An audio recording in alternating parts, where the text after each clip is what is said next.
if you're ready, I think we could start with a little bit of kind of intel about what's been going on. Yeah. As much as everything's been locked down by Dan Lanning trying to go SEC style without practices, I was watching through all the interviews today, trying to see what's going on.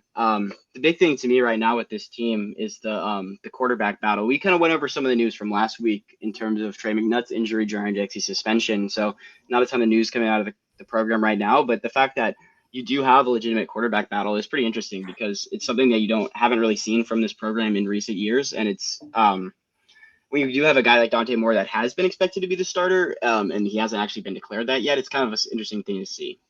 Yeah, I know Stein said this week they're expecting to name a starter in the next few days to week, and we do expect that to be Dante Moore. That seems like everything that's been coming out kind of from what we saw in the spring game all the way through to being compared to Teddy Bridgewater by Will Stein and being the guy who got that Beat sponsorship just the other day.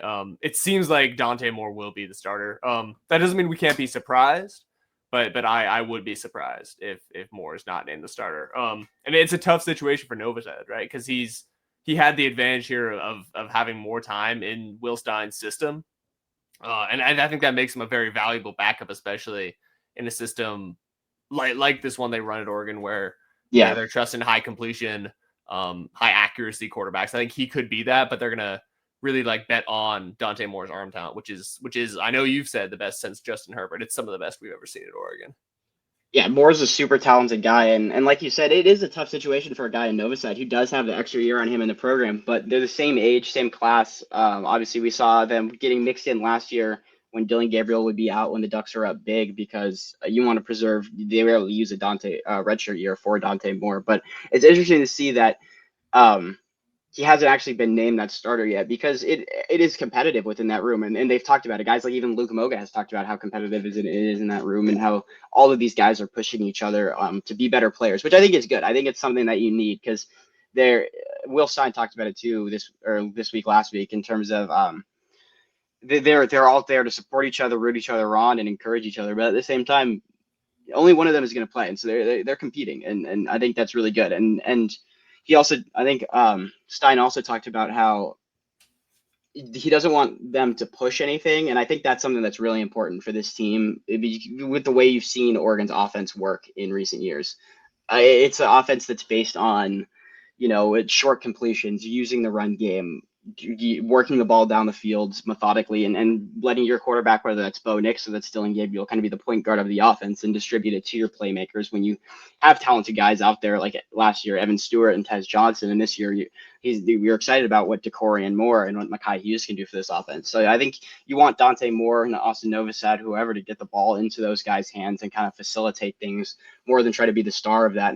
And Stein was talking about in practice, he's trying to encourage these guys. If someone does make a play, someone does pop, if Dante hits a throw for 40 yards down the sideline, Novosad shouldn't feel like he needs to try to make up for that. And I need to make a big throw now, and all of a sudden Novosad's forcing something into double coverage, trying to throw under pressure, and you're making a turnover. That's something that Lanning has talked about time and time again, is that the biggest thing he wants to see from his quarterbacks is just being smart with the football. That's the number one thing you can't do is turn the football over. You need possessions. You need everyone you can get. So I think that's really important too, to see these guys kind of understand that, yeah, I'm competing with them. I see them flash, I see them pop, but I know what my job is and do my job and execute the offense, which I think is a really important thing to see from these guys, especially as you head towards this early part of the season. Exactly. The buzzword's maturity, right? That's what they're looking for. I think that's what whoever the guy who wins this quarterback battle is going to be the most mature quarterback. And that's going to be good for Oregon for all the reasons you just said.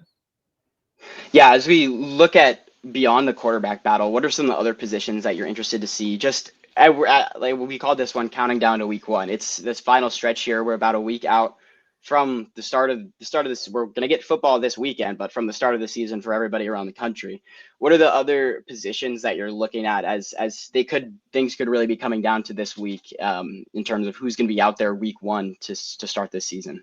Yeah, so I think there's a couple positions that you foresee even week one being a place for it to be tested, and wide receiver is one of those. I had somebody text me say, "Hey, who are the wide receiver stars?" I was like, I'm pretty sure Decorian Moore is going to start, and beyond Yeah. that, maybe Kyler Casper. I like the experience Gary Bryant has, but then you got Justice Lowe and Malik Benson who've really been popping according to some of these guys, and so that's where one of the things I'm really excited to see in week one is how much they really rotate this wide receiver group.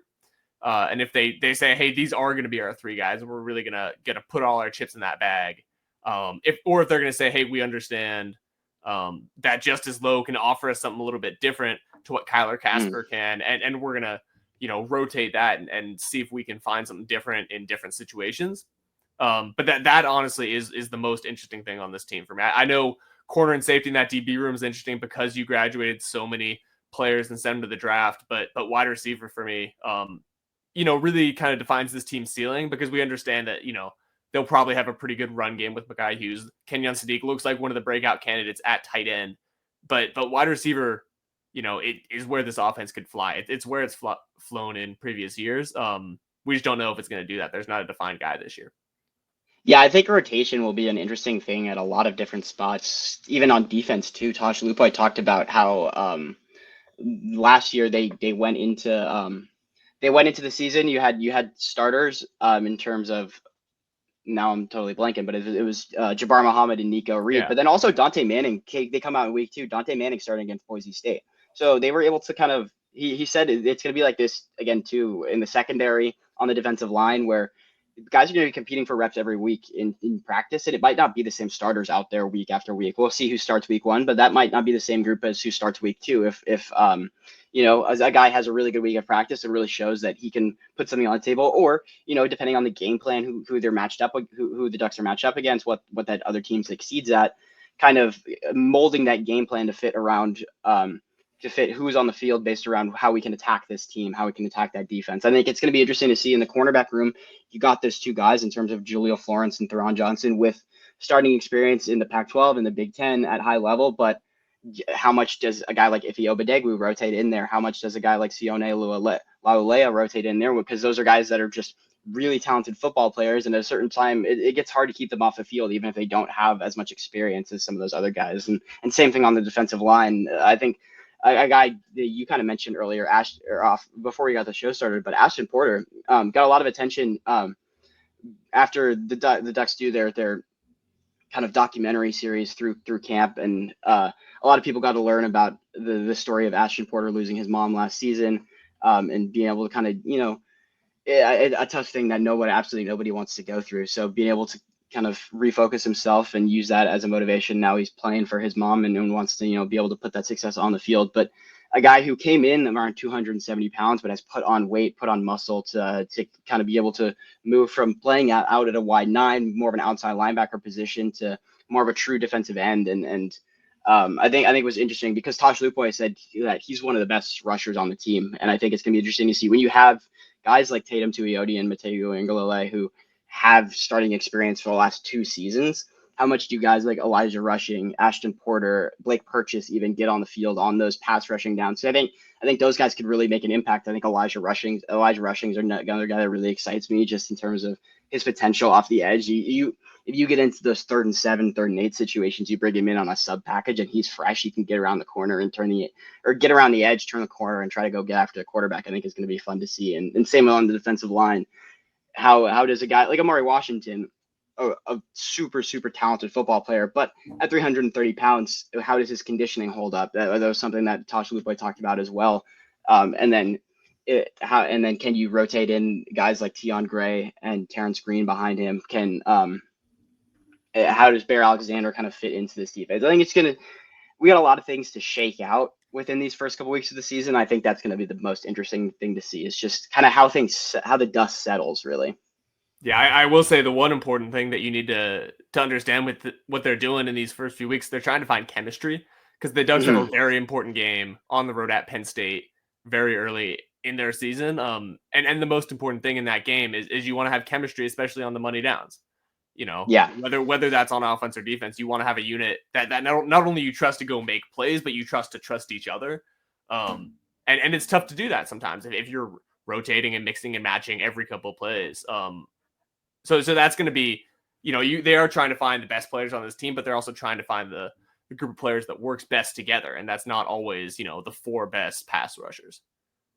Yeah, and trying to play it situationally, and like you said, just finding that chemistry and across different groups, making sure the secondary is going to be able to communicate with each other, making sure that the linebackers are communicating with the defensive line, and that they are getting everybody lined up right and lined correctly. So I think we just got to see how it shakes out. At this point, we don't really know that much about what's going on at practice because Dan Lanning has shut things down.